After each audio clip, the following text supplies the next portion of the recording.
JRE in 3 episode 2251 with Rick Perry and Bryan Hubbard. Let's get into it. Rick Perry talks about why he has become an advocate for the plant medicine Ibogaine. Thousands of young men and women out there today who have mental health issues that don't know a governor, don't have anybody to help. And that's why I've spent however many years, that's been 17 years, helping, being open to all the different ways that we could help these young men and women. I've become a complete believer in plant medicine over the course of the last 5 or 6 years in particular.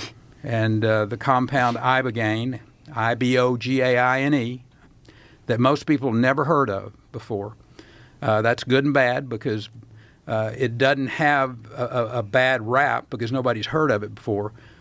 My job and our job is to be able to educate the public about this plant medicine, this psychoactive plant medicine that absolutely is showing stunning ability to bring people back to normalcy, to reset their brains, to literally give them their lives back.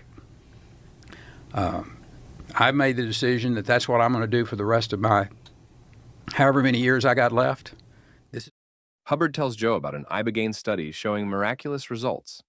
Because of the miraculous outcomes which were endorsed by the veterans who were receiving this treatment, a group of philanthropists funded a study out of Stanford University, which was led by Dr. Nolan Williams.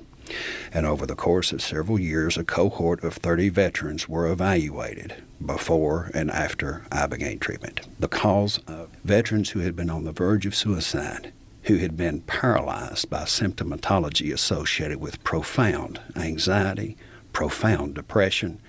In many cases, veterans who were prescribed an array of habituating pharmacology which ineffectively addressed their symptomatology were not just back to what they could remember being before they experienced their trauma, but had been liberated from that pharmacology.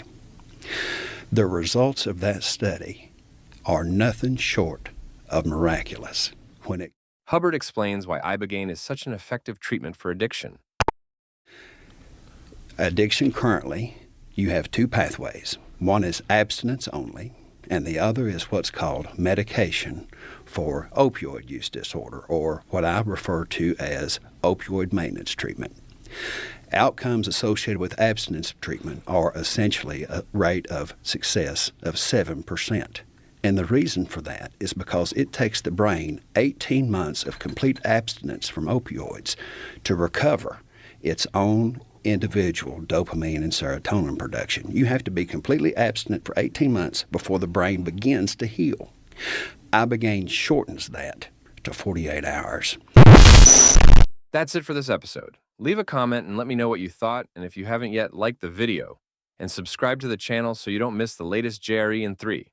Catch you on the next one.